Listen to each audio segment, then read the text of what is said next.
Title: The Game of Wisdom and Fate. Long ago, in an ancient kingdom, there ruled a king. He was a kind-hearted and noble man, but he lacked great wisdom. Because of this, he was always in search of clever and intelligent people who could help his kingdom flourish and defeat his enemies. He often found his current advisors useless. They only offered advice in exchange for high salaries, but their suggestions lacked the power and vision the king desired. This constant disappointment made the king restless. One day, seeking relief from his confusion, the king decided to go on a trip to the forest with his courtiers, hoping that nature might offer some answers. After enjoying the outing and some hunting, they began their journey back. On the way, the king noticed a strange sight: a man sitting under a large tree, talking to himself. From afar, he looked like a madman. The king stopped, intrigued. He thought, either this man is insane or he possesses extraordinary wisdom and lives in his own world. Driven by curiosity, the king and his courtiers approached the man and began talking to him. The man seemed half crazy, but his words carried an unusual charm. The king gently asked, "Young man, are you mad? Why are you talking to yourself?" The man smiled and replied, "You're the mad one, along with your entire court. I'm perfectly fine. I just want this jungle cleared and magnificent palaces built here, and I will be the king of those palaces." There was such confidence and boldness in his words that it didn't seem like the rantings of an ordinary madman. The king and his courtiers were astonished. Only a fool or a man of great courage and intelligence could speak like that. The king observed him silently for a while, then turned to his courtiers for advice. But their hearts were already filled with jealousy. Whispering among themselves, they feared that if this man became the king's chief advisor, they would lose their own importance. One courtier warned, "He might become more powerful than us." Another argued, "No, he's mostly mad. There's no need to fear him. Let the king take him along, what harm could he do?" Eventually, the courtiers advised the king to bring the man to the palace. "If he's brave, he'll be useful. If he turns out to be truly mad, we'll let him go later." The king agreed and persuaded the man to come along. However, on the way, the man suddenly tried to escape by steering his horse in another direction. The king and his guards chased after him and recaptured him. They continued their journey to the palace.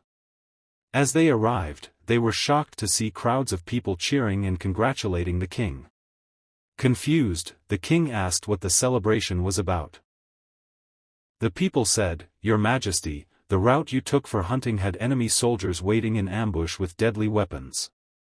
We had no hope you'd return alive.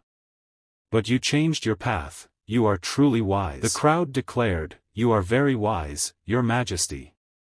The king looked silently at the so-called madman and thought, "This man is certainly special." He ordered his ministers, "Prepare a special chair for him. From now on, he will remain with me." The ministers, already fearful, protested, "But Your Majesty, this man is insane. He could harm you. You need wise men like us." The king rejected their plea and said seriously, "No, he is more intelligent than all of you. He silently saved us from a deadly enemy. That's the sign of true wisdom. If not for him, none of you would have known the danger ahead." Hearing this, the madman smiled proudly and sat on the chair placed beside the king. But from that moment on, a new conflict was born in the palace. The ministers, who for generations had held those seats of power, could not tolerate an outsider, especially someone considered mad, sitting beside them. They began conspiring against him.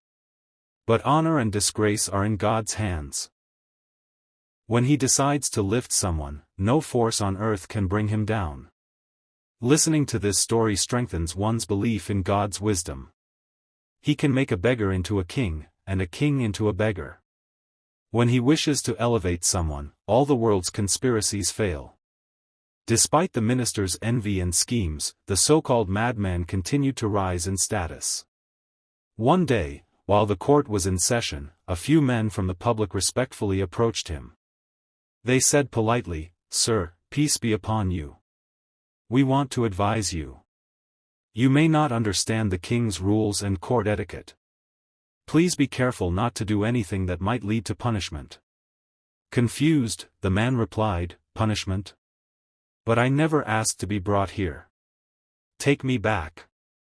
Seeing his reaction, the ministers felt a flicker of hope. They thought their plan was working. But they knew they couldn't force him out, so they used gentler persuasion. "If you listen to us," they said, "you'll be greatly rewarded." Terrified of punishment, the man agreed. One of the king's closest advisers, whose seat had been taken by the madman, stepped forward and said, "In our court, tradition dictates that someone must slap the king to start the session. You should do it tomorrow." The man, gullible as ever, replied, "Oh, that's nothing. I can even kick him if needed." The ministers encouraged him.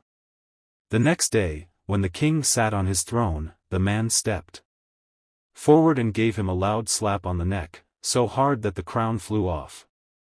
But as soon as the crown hit the floor, a deadly scorpion crawled out from beneath it. The king, startled, immediately realized that had he worn the crown, the scorpion would have stung him fatally. Filled with gratitude, he embraced the man and declared, "This is the only one who truly loves me. If he hadn't slapped me, today might have been my last day." In celebration, the king held a grand feast and gifted the man a beautiful palace. The ministers, already consumed with jealousy, became even more worried. "If this continues, he will take all our seats," they whispered. Meanwhile, the naive man thought to himself, "These ministers are so kind and helpful. Their advice is amazing." He resolved to always follow their suggestions. The next day, the ministers returned with another plan. "When the king sits on his throne tomorrow," they said, "pull the chair away. You'll be granted half the kingdom." The man eagerly agreed, even saying he could pull 2 chairs. And so, the next day, when the king entered the court, the man was already prepared. The moment the king moved to sit on the throne, the man quickly pulled the chair away. The king fell straight to the floor. A gasp of shock and horror spread through the court. The guards immediately caught the man. His fate was sealed. The king, feeling betrayed, ordered, "This man has committed treason. He will be executed tomorrow morning." The ministers, overjoyed at the success of their conspiracy, hid their wicked smiles. But that night, the king couldn't sleep. His mind kept returning to the man's past actions, the time he saved him from the enemy ambush, the time he slapped him and saved him from the scorpion's sting. This man never meant harm before, the king thought. Why would he suddenly want to kill me today? With that lingering doubt, the king decided to meet the man before the execution. He visited him in the dungeon and asked gently, "Tell me honestly, why did you pull away my chair today?" The man, still unaware of the gravity of the situation, smiled and said, "Oh, it was your minister's idea. They told me that pulling your chair is a tradition, and that I would be given half the kingdom as a reward. You know they always give me such great advice." The king was stunned. His eyes opened to the truth. He realized that the man had been used, tricked by those he trusted the most. With a heavy heart, the king exclaimed, "I've been a fool. The real madmen are my ministers, who plotted treason and used this innocent man. You, my friend, are wiser than them all." The next morning, instead of an execution, a royal announcement was made. The man would now serve as the king's chief advisor, and the ministers who plotted against him were banished from the kingdom. From that day forward, the kingdom prospered more than ever. And the so-called madman? He ruled beside the king with justice, kindness, and wisdom, proving that true intelligence isn't always dressed in robes of sophistication. Sometimes, it hides behind simplicity, honesty, and a fearless heart.